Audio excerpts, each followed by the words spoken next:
Meetup committee for 2019 for inviting me, and great to have Dino here as well. So can we have the presentation? So the topic, as was mentioned, is Industry 4.0, and as was mentioned, it's a hot topic, isn't it? And it's a very broad topic. So in the first session, which I will be doing before Dino, I will be talking to you on these three subtopics: digital transformation in the industry, realization of the concept of smart factory, and the big deal for cybersecurity. So I will try to talk on these three topics in a non-technical manner. So it's going to be a non-technical presentation about a technical area.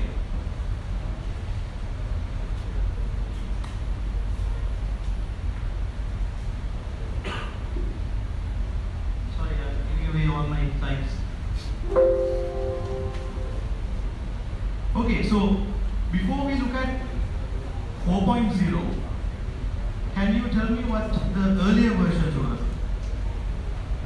1.0, 2.0, and 3.0, what were they? What is 1.0? I can see someone see. Can you speak out loud so that everyone can hear? Yeah, the Industrial Revolution, which was powered by coal, right? And the steam engine in the 1760s. So that was 1.0. And then 100 years later, in the 1860s, 2.0 with electrification. And then again another 100 years later, 3.0 with computers, right? So now we are at the threshold of Industry 4.0. So what is it? Digital transformation in the industry, Industry 4.0, is a significant transformation of the way products are produced owing to the digitization of manufacturing. But not only products, it should include services as well. So the services, the way services are delivered owing to the digitization of systems. Broadly, this is what it means.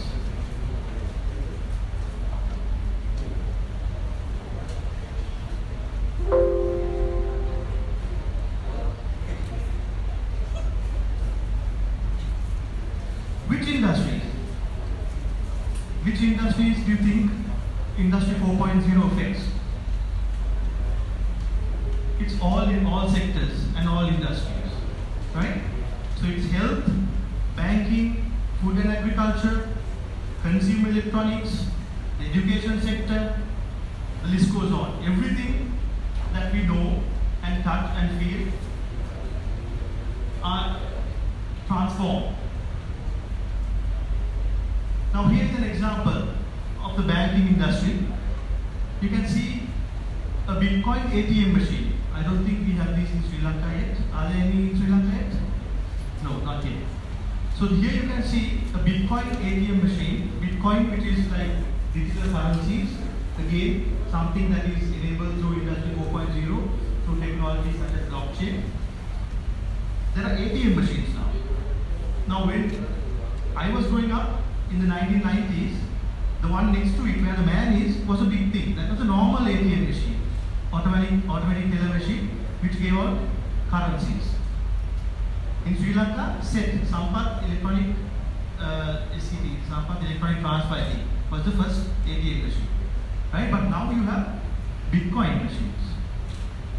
So this is the transformation of the banking industry. And as you know, there's internet banking, and you can do all your banking needs online.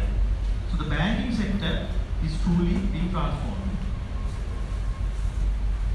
And then here, of course, the health industry, where you can see that technology such as virtual reality, augmented reality is being used to look at the human body in the health industry. And you know that this sort of technology is even being used to teach students. So they don't have to really cut the bodies to see what's inside. They can use this sort of technology to learn about the human anatomy. Right? So similarly, I mean, these are just two examples. All the sectors that we that in human society are being transformed. What are the enabling factors? Now this transformation must be fueled by something, right? What are the enabling factors? So here are some of the enabling factors. First is the cumulative effort. What do I mean by the cumulative effort? What I mean here is the fact that people build on things that have been previously built on. Right? So, you know, you have a camera and a phone, and then someone thinks about, okay, how can we combine these together?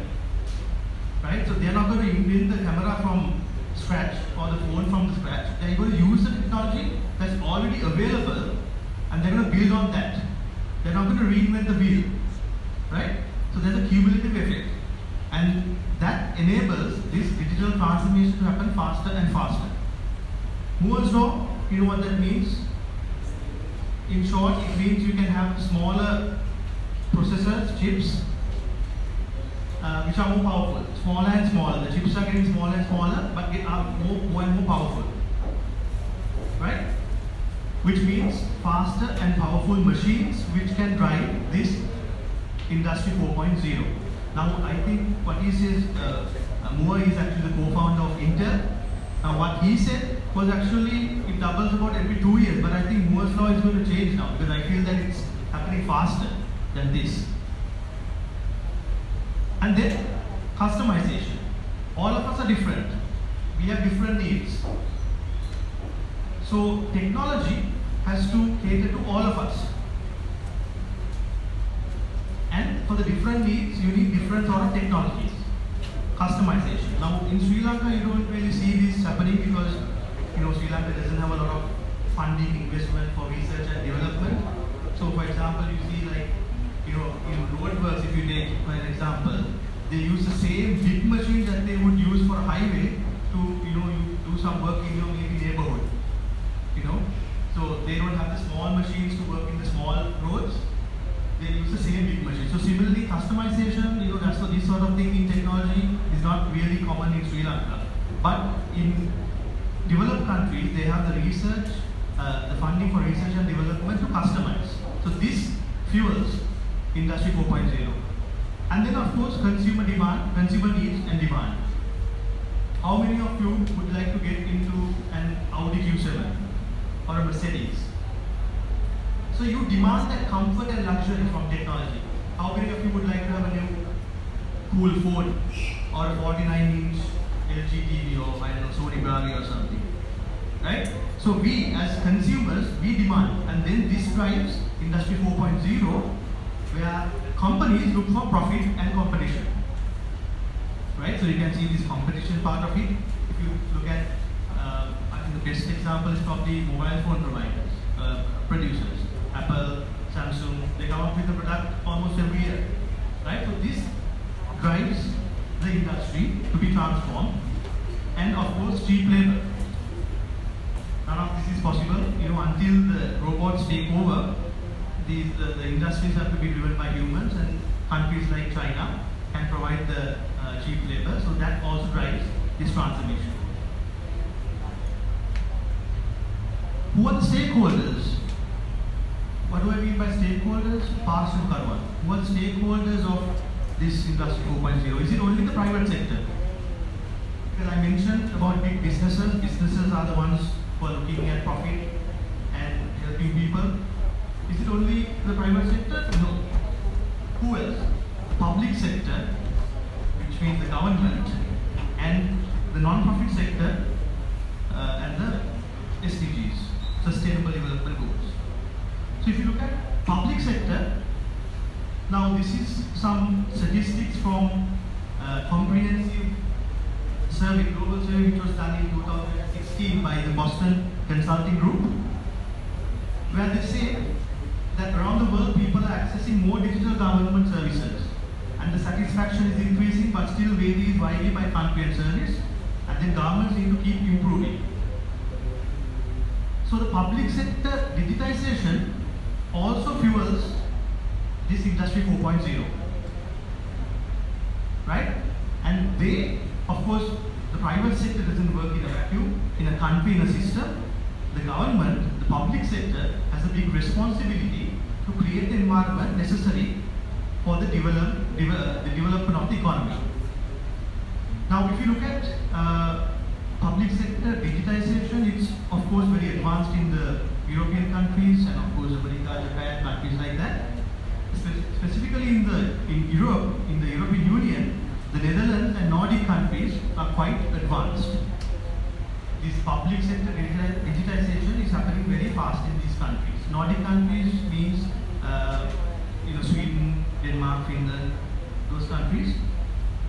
And realizing the need or realizing the inevitability of this Industry 4.0, the European Commission has formed a high-level expert group on artificial intelligence to look at trustworthy artificial intelligence made in Europe. So this high-level expert group consisted of about 54 experts, and what they are looking, the two main points in that is the technical robustness and the ethics, values and principles in developing technology. Because you know that a lot of companies like Facebook, Amazon, they are going behind profit, right? So the European Union is very concerned about the well-being of its citizens. So they are looking at how the interface or the interaction between values, ethics and principles when it comes to technology. And also close to home, you have the Aadhaar, that's a unique identification number that is being given to Indians. It's quite a controversial project, but it's a public sector digitization project to give a unique digital identity to each citizen. And then closer at home, in Sri Lanka, you have the IEEE, Information Communication Technology Agency, which is taking the lead in digitizing the Sri Lankan government. If you look at the non-profit sector and the SDGs, again, the non-profit sector also has realized the potential and the inevitability of Industry 4.0, and the United Nations Secretary General's Office, Secretary General, nominated a high-level panel on digital cooperation. This was co-chaired by two people. One was Jack Ma, head of Alibaba, and Melinda Gates. So they were the two co-chairs. And then, of course, efforts to find tech solutions to the SDGs is happening all the time. Most in Sri Lanka, it's probably happening a little bit slow, but in other parts of the world, most agencies, UN agencies and other non-profit agencies are using technologies to deliver their community service projects. And also now in Sri Lanka, very recently, there was one NGO called IEEE called Oxfam, which launched a project, a blockchain-based project to insure farmers. So it's happening in Sri Lanka as well. And also the Danida report on the use of blockchain in the development sector. This was launched in December 2017 in Copenhagen, at the UN city in Copenhagen. I was fortunate to be there. And it talks about how blockchain can disrupt the aid sector. Aid means the development sector, non-profit sector, right? So this is also the same. These three main stakeholders are also fueling Industry 4.0. Now, all of this is not just going to happen. There's a cause and effect, right? So what is the impact of digital transformation in the industry? As you can see from this picture, it's a smart city. So you can see it's like a web of interconnected things. So the trade-off is, of course, human and environment. We don't realize it, but as humans, we are evolving and changing due to technology.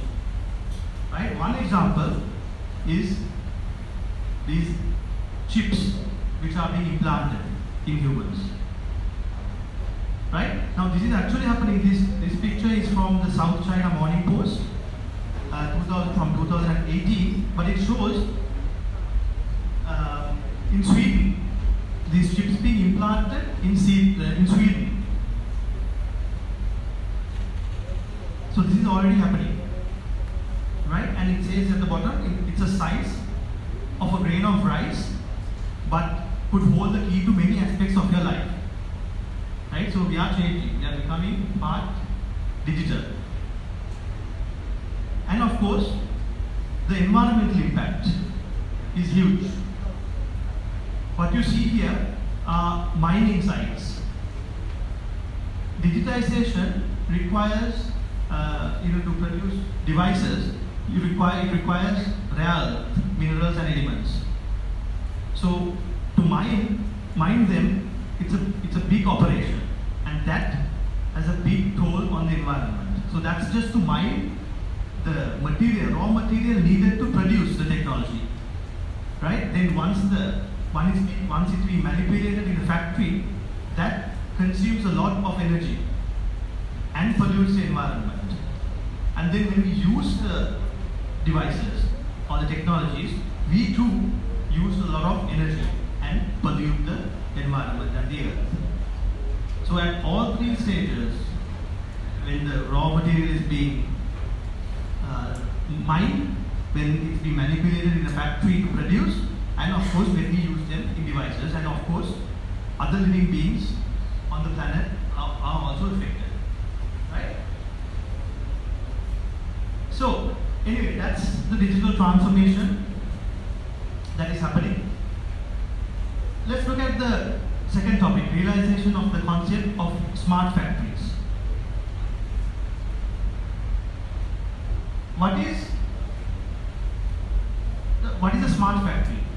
According to Bernard Mark, who is a best-selling author and keynote speaker, it is a combination of cyber-physical systems, the Internet of Things and the Internet of Systems, which makes the Industry 4.0 possible, and the smart factory a reality, right? So according to him, he says that our factories will become more efficient and productive and less wasteful. I'm not sure, but that's according to him. So what are these cyber-physical systems that he's talking about? Are they available, or will it be futuristic? What do you think? Well, let me tell you, it's already happening. This is Intel's Ambient World project. I don't have a lot of time to explain this, but when you have some time, just Google this. And it's quite scary actually. And what they're talking about, in an ambient world which they want to take human society to, they're talking about convergence, coming together of a rules-based technology world and a society-based human world, connected through artificial intelligence and converged through data intelligence. So this is their model, and this is already happening. They are already looking into it. So one example is that you will have that humans can have a twin, a digital twin, who might execute our wills after we die. So we die, but there's a digital twin, right? So when you have some time, just look into this. So these cyber-physical systems are already being formed. Enabling technologies are, it's just your usual suspects: artificial intelligence, Internet of Things and Systems, big data, robotics, cloud computing, and so on. But what's interesting is actually what's behind these. What's behind the technology behind these, which enables the realization of the smart factories. Who is this? Anyone recognize this one? He has a name. This is Agile Justin. AJ. What's special about Agile Justin? Looks like a normal robot, right? So, we are used to seeing robots. They are not, it doesn't surprise us much. But what's surprising is that Agile Justin is a robot that sees, acts and learns and was programmed in just one afternoon by the German Aerospace Center using model-based design with Meetup and Simulate. Right? So this might not be so surprising to us. I mean, you young guys, who are learning about technology at universities, but you say this to your mother or father who is about 50 or 60 years old, be careful, they might get a heart attack. Right? Being able to program a robot in just one afternoon. And also, let's look at some other concrete examples of what's being used in factories. So you know that there's an Iron Man suit? Do you know that this is available? The Iron Man suit? Who watched Avengers? Anyone? No one watched Avengers? One? Okay, boys at the back. Okay. So this is available. Not really. This is available. Now this is called an Iron Man suit.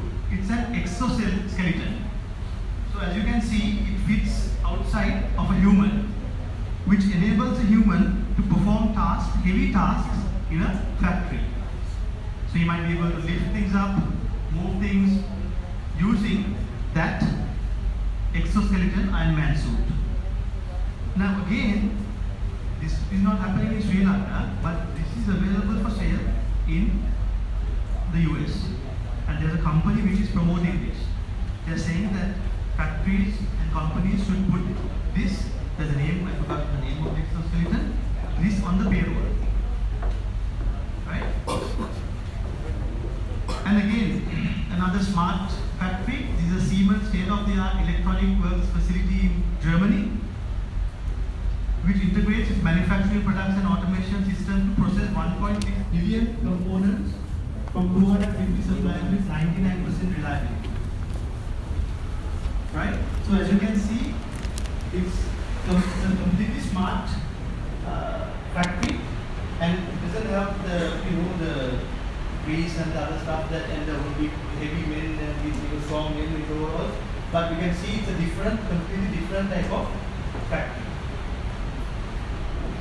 And this, of course, is the Amazon warehouse. I'm sure you have seen this picture where the robots take the big stacks of the shelves containing the different items. So these are all autonomous robots on the factory floor. So Industry 4.0 offers the opportunity for the manufacturers to optimize their operations quickly and efficiently by knowing what needs attention in the realization of the smart factory. Now how is this done? This is done by connected machines which collects tremendous volumes of data. So data is collected through these machines with sensors which picks up everything, and then that data is analyzed to identify patterns and insights that would be impossible for a human to do in a reasonable time frame. So the data analysis allows for trends and patterns to be established, and that informs the maintenance, performance and other issues. So the industrial internet consists of three components: intelligent machines, the advanced analytics and the people at work. Now for example, one example is where an African gold mine used to collect data from sensors, and then they saved $20 million annually. Right? So this is through the use of technology. Again, there's an impact. What's the impact? Of course, it's labor. It's labor, right? So when the robots, if the machines can talk to each other in a factory, and they are obviously going to replace the humans, right? So there will be people out of jobs, and then the remaining people in the factories, in the industry, will need a different set of skills. They will need a different set of skills to work with the machines.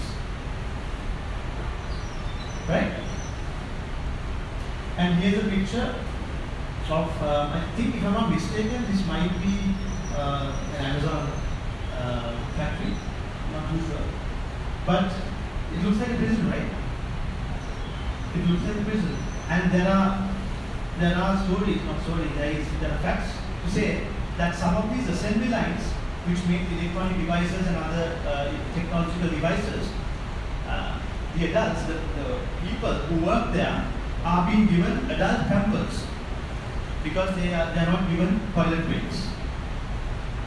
They have to work in the assembly line, right? So I don't know how smart these factories are, although we call it smart factories. Right, then I move to the third and last subtopic, which is the big deal for cybersecurity. So according to Cisco, a successful cybersecurity approach has multiple layers of protection spread across the computers, networks, programs, or data that one intends to keep safe. Then organization, the people and the machines have to work together to ensure cybersecurity. Right? Now why is cybersecurity such a big thing? Because everything is being digitized. All our information, everything we use, everything we do is digitized. It's online. Right? Now if you look at this, just this graph, this is how IoT is expanding exponentially across society. Now if you look at the left side, you can see that's the number of devices, billions of devices on that axis, on the vertical axis, and the horizontal axis is the year. So you can see in 2003, I think there were probably about 1 billion or so laptops in 2003 according to this graph, and then gradually it increased the smartphones, and then when the smart cities concept came and was implemented in 2016, that went up, and then by 2025 they estimate about 80 billion devices to be connected through the Internet of Things. So now you can understand, get a sense of why cybersecurity is important. Right? Just imagine autonomous cars. If someone can hack in, I'm sure you've seen enough movies where we lose control of your vehicle. Right? So, and also, certain countries like China are using technology to become more and more authoritative. Right? So, you probably know that they have a system which recognizes each person's face, and there's a social credit system which gives points to its citizens. Do you know about that? Deegan knows about it. Do you all know about it? Yeah, some of you know about it, right? So, if you cross the road if you jaywalk basically, if you don't cross the road from a crossing, cameras pick it up and gives you demerit points. Now, if you cross it from the crossing, you are given bonus points. So, there are enough cameras in China to recognize each person's face and give points or scores to this social credit system. So imagine like governments, when they gather so much data, that's if there's a compromise, they will lose everything. They will lose their power. They will lose billions of dollars, right? So cybersecurity is very important. And in this example, so apparently this happened a few days ago, I think last week. Hong Kong protesters use very low-tech technology. Basically, they use masks, like those, the medical masks to cover their faces. But again, I'm sure, China might come up with infrared cameras which can pick up, facial recognition below the mask. There's a video. Can we take this video? It's about a 4-minute video. Just have a look at it.